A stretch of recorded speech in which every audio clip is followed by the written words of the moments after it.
What is money, and what is the role of money in the history of human civilization? Money is a medium of exchange. The thing that defines money is that it is a good that you don't buy for its own sake, because you want to consume it itself, or because you want to employ it in the production of other goods, which is what capital goods are. So we have consumption goods, we have capital goods. Money is distinct from those two because it is a good that is acquired purely to be exchanged later on for other goods. So it's not something that you acquire for its own sake. You acquire it so that you can then later on exchange it. And that's a market good. That's a market good like all other goods. It's you acquire food because you eat it. You acquire a car to move you around. You acquire money so that you can exchange it for other goods. And that's something that many people have a hard time grasping of the concept of money as a market good. But it is a market good, just like all others.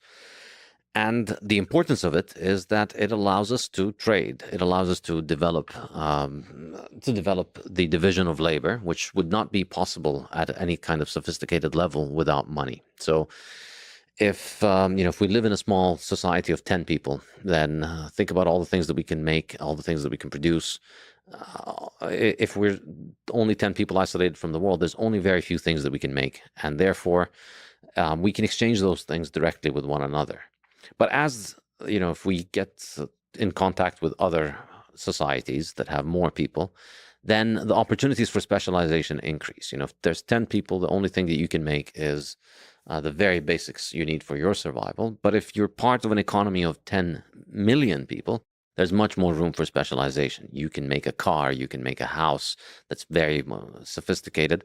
And that relies on the division of labor. That relies on you specializing in doing one tiny little thing, which is not what you consume. You trade that thing for all the things that you consume. So as the economy becomes more sophisticated and involves more people, and currently we're all part of an economy of almost 8 billion people, each one of us produces one tiny little thing, and they exchange that thing for all the things that they want. And so because we specialize, we become more productive in doing the thing that we're good at.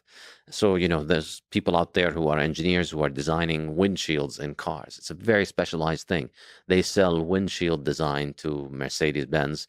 And then from that, that windshield design is added on to millions of cars around the world. And from that, they're able to get enough money to meet all of their needs. So the division of labor is enhanced enormously with money, because without money, it's very difficult to be able to exchange a large number of goods. It's very difficult to have a sophisticated economy with a large degree of specialization, because it's very difficult to find people who want the thing that you have and have the thing that you want. We call this the coincidence of wants. And that's really the problem that money solves. So you make apples and I make oranges. I'd like to have some of your apples, but you don't want my oranges. And we have a problem of coincidence of wants. So what do? You want bananas. I need to find somebody who has bananas, give them my oranges, take their bananas, give you their bananas, and then I take the apples. In that case, bananas are a medium of exchange. So it's natural that a medium of exchange will evolve and will emerge in an economy as an economy becomes more sophisticated. As we move beyond 10 people and 10 goods, it's inevitable that we're going to come to a situation where we have the problem of coincidence of wants. And the way to solve that is to use a medium of exchange. And it can be anything. It can be a banana. It can be food stuff. It can be any kind of good. As long as I acquire the good with the purpose of it passing it on to you, not with the purpose of me consuming it or using it, then that's a medium of exchange. So when we look at the entirety of human society of millions of billions of people, you think of them just a bunch of individuals running around.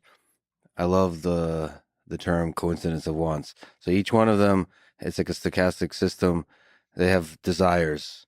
It's like a random collection of desires, somehow rooted in our evolutionary history, but mostly random in terms of preference of banana or apple, that kind of thing. And then they also have the capacity for competence and excellence in particular kind of labor. So like specialization, they're able to be like incredible at a particular set of tasks. So there's a bunch of ants running around with consciousness and intelligence, and they have desires and they have capabilities. And then there's a coincidence of both the wants they have and the capabilities they have, and you wanted to create a system that kind of exchanges those things. So when you imagine like what is a good, what is markets? When you imagine a market is like a hierarchical system, like what do you imagine? What is a market? A market is just the name for the naturally emergent phenomena of people voluntarily exchanging things. It's At any scale. at any scale, yeah. Individual. It could be a market of two people on an island on their own. It could be 8 billion people across the planet. Naturally emerging. Yes, this is the thing I think that is very hard for many people who don't have a good understanding of economics to grasp, that capitalism and markets are not something that you need a central planner or a government officer to make happen. Capitalism is just what happens when people are left to their own devices. It's just our cognitive capacity allows us to develop tools that we can use for production, and that's what we do. That's what humans have been doing since they started, making spears to hunt. That's the first capital good, probably. So we're constantly accumulating capital. We're constantly trading with one another. We find an opportunity. You've got a lot of oranges. I've got a lot of apples. Then I'll take some of yours. You'll take some of mine. We're both better off. This is just a naturally emergent thing, and money is what makes it enormously powerful. Money is what allows it to scale, really. Money is what allows it to go beyond small societies into just something that is global. Because with money, again, as I was saying earlier, all you need to do is specialize in doing one thing, the thing that you do best, and then you exchange that for money, and you don't have to worry about whether the other people involved in this want what you have and have what you want. You just sell it for money to whoever wants it, and you buy whatever you want from whoever has it. And that's an enormous reduction in the mental burden of how a market economy functions. So the first thing that I would say about money is that it allows for the division of labor, and it allows for the market system to grow. And the second thing is that money is a mechanism for storing value into the future.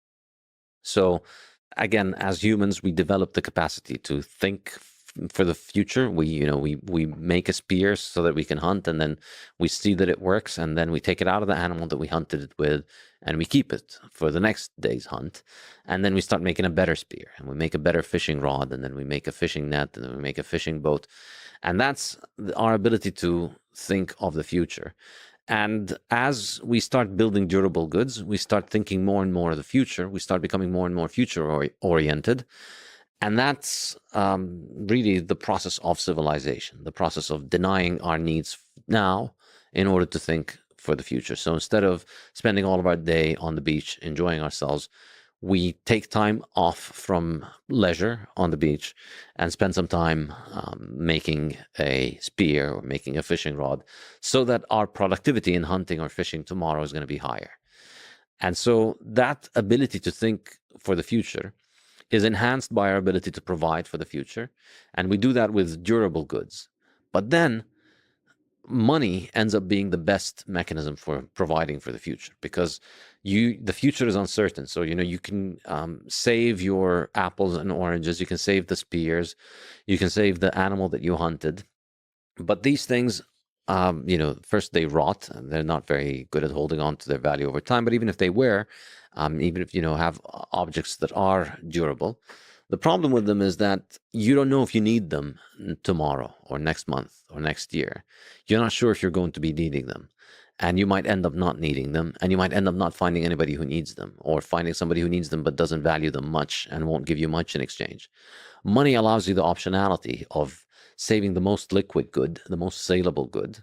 So it's something that you can sell tomorrow with the least uncertainty. It has the most liquidity, the most ability to be sold without a loss in its value. So money is our most advanced technology, and our best technology for moving value into the future. And so I think history, really, I argue this in all my books, is that really history, we see, we can think of it as a process of our money gets harder, and so our money gets better at holding on to its value for the future. And by harder, I mean harder to produce, We find things that are hard to produce that are better at holding on to their value. So they hold on to their value better for the future. And that allows us to plot and plan for the future. That makes the future less uncertain. And that makes us more future oriented. In other words, it lowers our time preference.